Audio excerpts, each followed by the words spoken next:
Hai kawan-kawan, kali ini kita akan menjawab pertanyaan dari salah satu teman kita, yaitu pertanyaan dari Boy anak gedongan. Sebenarnya hasil suara dari rekaman yang kamu lakukan itu ditentukan oleh beberapa hal selain post production tentunya ya. Yang pertama itu alat. Alat seperti pada channel YouTube saya. Kalau kalian mengikuti channel YouTube saya, mulai dari yang ini, hapus suara nafas dan jeda ke atas, dan hapus suara jeda ke bawah ini suaranya berbeda. Lebih bagus yang setelah video ini ke atas. Perbedaannya ada di alat sebenarnya. Kalau sebelum video hapus suara nafas ini ke bawah, ini ketika rekaman audio, saya itu hanya menggunakan mikrofon clip-on yang saya tempel di kerah baju, sehingga suara yang masuk ke mikrofon itu tidak direksional langsung di depan mikrofon, tapi ada sedikit pantulan yang kerasa. Nah, sedangkan setelah hapus suara nafas ini ke atas sampai yang terbaru, itu saya menggunakan mikrofon dynamic ini, Beyer Dynamic M99, dan posisi mikrofon itu ada di depan mulut saya. Jadi direction dari sumber suara dengan mikrofon itu langsung berhadap-hadapan. Pasti itu suaranya berbeda. Jadi mulai dari alat yang saya pakai sampai dengan arah rekaman itu juga menentukan hasil suaranya. Kemudian sama dari hapus suara ini ke atas dan ke bawah, tempat rekamannya pun saya berbeda juga. Ketika dari hapus suara ke bawah ini saya rekaman di ruangan yang tidak memiliki audio absorber. Jadi dia tidak memiliki peredam suara. Sedangkan pada hapus suara ke atas sampai video yang sekarang, itu saya rekaman di ruangan yang full kedap suara, full audio absorber. Untuk audio absorber sebenarnya kalian tidak perlu membeli yang mahal-mahal. Cukup kalian tambahkan saja audio absorber seperti ini. Seperti ini contohnya. Kalian tempel di beberapa sudut ruangan. Untuk contoh penempatan audio absorber, kalau kalian cari di Google sebenarnya banyak. Nah, kalau untuk harganya sendiri, saya tadi nyari-nyari di beberapa online shop, itu berbagai macam juga audio absorbernya. Nih bisa dilihat audio absorber seperti ini. Kalian bisa tempel-tempel secara variatif. Oke, sekarang kita menjawab pertanyaan Boy anak gedongan. Apa yang saya lakukan dalam melakukan produksi memperbagus suara saya sendiri? Di sini saya sudah mempunyai hasil rekaman suara saya. Sebelumnya kita putar dulu seperti apa suara mentah dari audio rekaman yang saya lakukan tadi. Kualitas rekaman juga ditentukan oleh alat apa yang kita gunakan, kemudian ruangan apa yang kita pakai untuk rekaman. Apakah ruangan tersebut ada peredam suaranya atau tidak. Kualitas rekaman juga ditentukan. Jika kalian dilihat di sini, kayak seperti tidak ada noise-nya kan ya.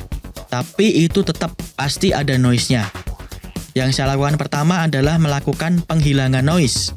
Dari 3 pilihan noise reduction yang pernah saya ulas di video sebelumnya, saya masih suka menggunakan noise reduction yang pertama. Saya blok dulu noise reduction yang mau saya jadikan sampel, capture noise print, kemudian saya ke efek, noise reduction, 100, kemudian saya apply. Oke, noise sudah saya hilangkan. Kemudian langkah selanjutnya adalah saya ke spesial, kemudian ke vocal enhancer, dan saya pilih male. Kenapa saya melakukan ini? Jadi 3 pilihan ini adalah menentukan karakteristik dari suara kalian. Secara otomatis tentunya, jika male berarti suara low-nya lebih besar, suara high-nya itu lebih dikecilkan. Ketika female berarti dia akan men-setting sesuai rata-rata suara wanita. Low-nya dikecil dan dia naikkan ke high-nya. Kalau di musik ini biasanya suara antara high, low, dan middle-nya dia seimbangkan. Karena saya laki-laki, saya pilih yang male tentunya ya. Kemudian saya apply. Oke, itu tadi langkah kedua yang saya lakukan. Langkah ketiga adalah saya pergi ke efek, kemudian ke amplitude and compression, kemudian ke multiband kompresor. Di multiband kompresor ini ada beberapa pilihan dan saya biasanya memilih antara broadcast atau indie lo-fi. Ini berbeda keduanya. Kalau broadcast ini lebih besar di low-nya, kalau indie lo-fi ini lebih menonjolkan sisi high-nya. Nah, kalau boy anak gedongan ini ingin suaranya itu lebih garing, oke, kita pilih ke indie lo-fi. Karena kalau broadcast itu suaranya agak lebih low. Kalian bisa olah sebenarnya di sini. Jadi tidak perlu default presetnya memakai indie lo-fi. Kalian bisa olah di sini. Kalian mau naikkan high range-nya bisa, atau kalian mau rubah seperti apa. Kita dengarkan dulu kalau ditambahi indie lo-fi. Apakah ruangan tersebut ada peredam suaranya atau tidak. Oke, kemudian saya apply. Setelah indie lo-fi, saya biasanya mendengarkan dulu apakah masih ada yang kurang. Kalau saya rasa sudah cukup, saya hanya berhenti di sini. Tapi coba kita dengarkan dulu apakah masih ada yang kurang. Kualitas rekaman juga ditentukan oleh alat apa yang kita gunakan. Sepertinya mungkin low-nya itu terlalu besar dan high-nya kurang muncul. Kita pergi ke efek, kemudian kita pergi ke filter and equalizer. Coba kita pergi ke parametric equalizer. Di parametric equalizer ini kalian bisa menurunkan low. Kalau tadi kan pertama saya ingin menurunkan low terlebih dahulu ya. HP ini saya klik, kemudian saya coba play dan saya sesuaikan posisi HP-nya mulai dari mana frekuensi yang akan saya press. Ada peredam suaranya atau tidak. Kualitas rekaman juga ditentukan oleh alat apa yang kita gunakan, kemudian ruangan apa yang kita pakai untuk rekaman. Ada satu tambahan lagi, saya biasanya juga mengurangi pada frekuensi 1K, 1000 pada frekuensi 1000. Saya masukkan frekuensi 1000, saya enter, kemudian saya turunkan, saya scroll. Saya klik nomor 3-nya ini. Jangan sampai pengurangannya ini terlalu lebar, jadi kita kurangi, kita persempit pengurangannya. Biasanya frekuensi 1000 ini kalau kita menggunakan sound system besar itu kadang menyebabkan suara kita terlalu kasar. Sekarang coba kita dengarkan lagi apakah ruangan tersebut ada peredam suaranya atau tidak. Kualitas rekaman juga ditentukan oleh alat apa yang kita gunakan, kemudian ruangan apa yang kita pakai untuk rekaman. Apakah ruangan tersebut ada peredam suaranya atau tidak. Kualitas rekaman juga. Oke, saya rasa cukup. Play. Bisa kalian berhenti sampai di sini? Bisa. Namun jika kalian mau menambahkan proses lagi dan masih kurang puas dengan hasilnya, kita coba tambahkan lagi ya satu mastering. Kita ke efek, kemudian kita pergi ke spesial dan kita klik mastering. Kalau saya biasanya menggunakan preset subtle clarity. Subtle clarity ini lebih menonjolkan ke sisi high-nya. Kalau kalian seperti tadi, seperti pada preset amplitude yang multiband kompresor tadi, kalian bisa rubah-rubah sesuka kalian. Reverb-nya seberapa, exciter-nya seberapa, loudness-nya seberapa, terus output gain-nya seberapa. Coba kita pakai standarnya subtle clarity dulu, kita play. Dan nanti sambil berjalan saya akan coba menambahi reverb dan yang lainnya.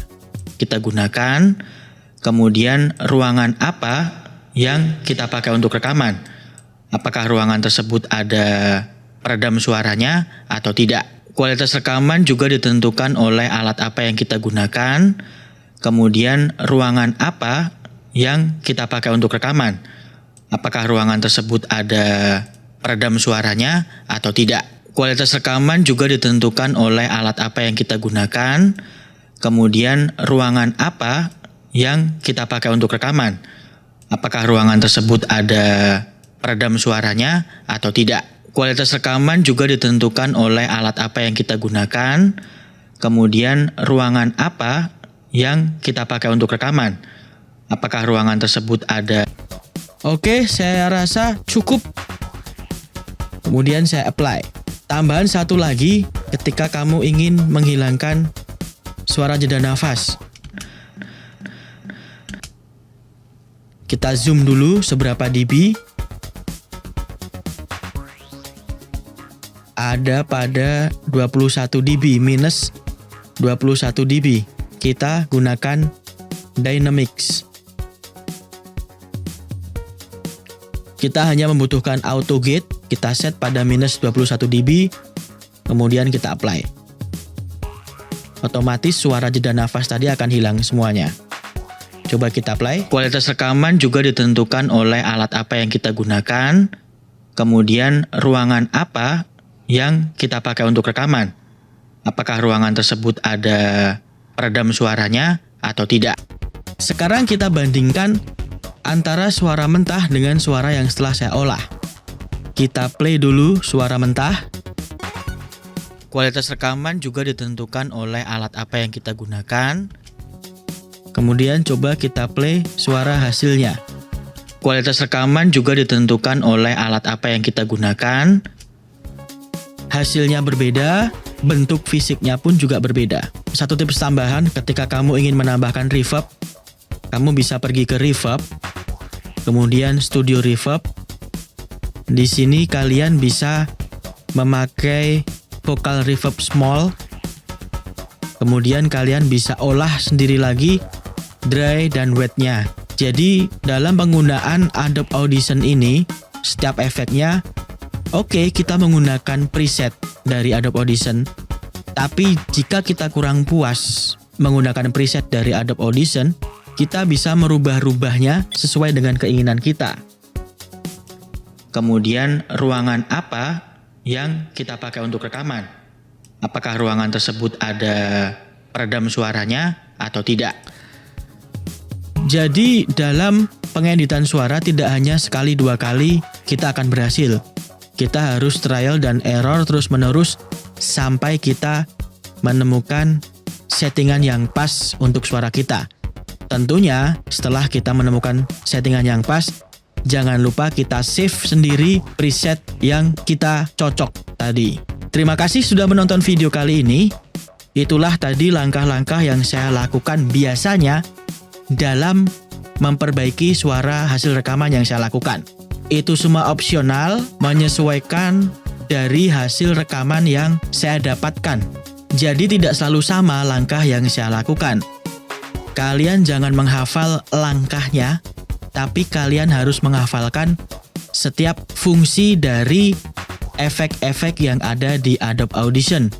Jadi ketika saya ingin menghilangkan noise, apa yang saya lakukan? Ketika saya ingin memaksimalkan suara saya menjadi rata, apa yang saya pakai? Kemudian ketika saya ingin menambahkan reverb, apa yang saya pakai? Terima kasih sudah menonton video kali ini. Sampai jumpa di video lainnya. Jika ada pertanyaan silahkan tulis komen lagi di bawah. Semoga video kali ini membantu kalian untuk bisa memperbaiki suara hasil rekaman yang kalian lakukan. Sampai jumpa.